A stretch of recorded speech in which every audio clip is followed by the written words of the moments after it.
When Jacob heard that grain was available in Egypt, he said to his sons, "Why are you standing around looking at one another? I have heard there is grain in Egypt. Go down there, and buy enough grain to keep us alive. Otherwise we'll die." So Joseph's 10 older brothers went down to Egypt to buy grain.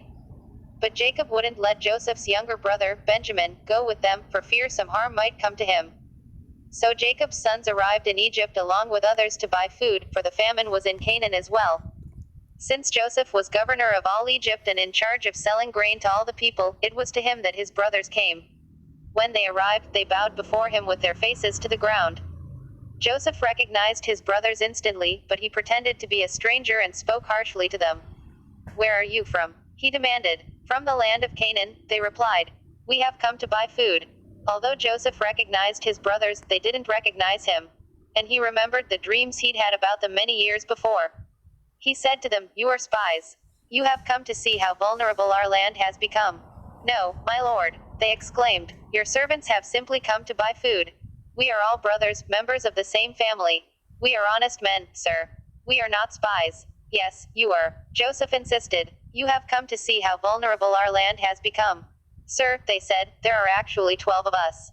We, your servants, are all brothers, sons of a man living in the land of Canaan.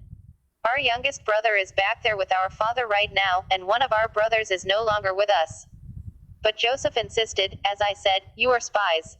This is how I will test your story. I swear by the life of Pharaoh that you will never leave Egypt unless your youngest brother comes here. One of you must go and get your brother. I'll keep the rest of you here in prison. Then we'll find out whether or not your story is true. By the life of Pharaoh, if it turns out that you don't have a younger brother, then I'll know you are spies." So Joseph put them all in prison for 3 days. On the third day Joseph said to them, "I am a God-fearing man. If you do as I say, you will live. If you really are honest men, choose one of your brothers to remain in prison. The rest of you may go home with grain for your starving families. But you must bring your youngest brother back to me. This will prove that you are telling the truth, and you will not die." To this they agreed. Speaking among themselves, they said, "Clearly we are being punished because of what we did to Joseph long ago. We saw his anguish when he pleaded for his life, but we wouldn't listen. That's why we're in this trouble. Didn't I tell you not to sin against the boy?" Reuben asked. "But you wouldn't listen. And now we have to answer for his blood." Of course, they didn't know that Joseph understood them, for he had been speaking to them through an interpreter. Now he turned away from them and began to weep. When he regained his composure, he spoke to them again. Then he chose Simeon from among them and had him tied up right before their eyes. Joseph then ordered his servants to fill the men's sacks with grain, but he also gave secret instructions to return each brother's payment at the top of his sack. He also gave them supplies for their journey home. So the brothers loaded their donkeys with the grain and headed for home.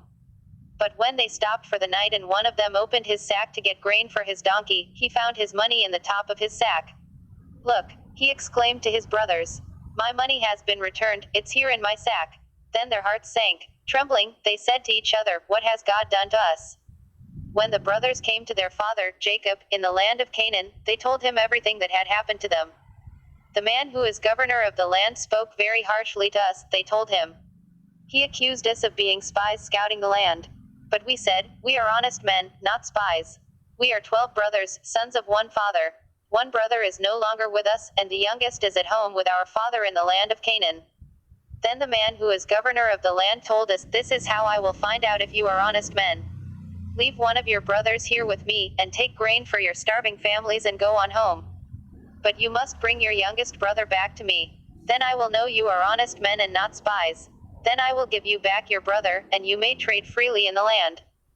As they emptied out their sacks, there in each man's sack was the bag of money he had paid for the grain. The brothers and their father were terrified when they saw the bags of money. Jacob exclaimed, 'You are robbing me of my children. Joseph is gone. Simeon is gone. And now you want to take Benjamin, too. Everything is going against me.'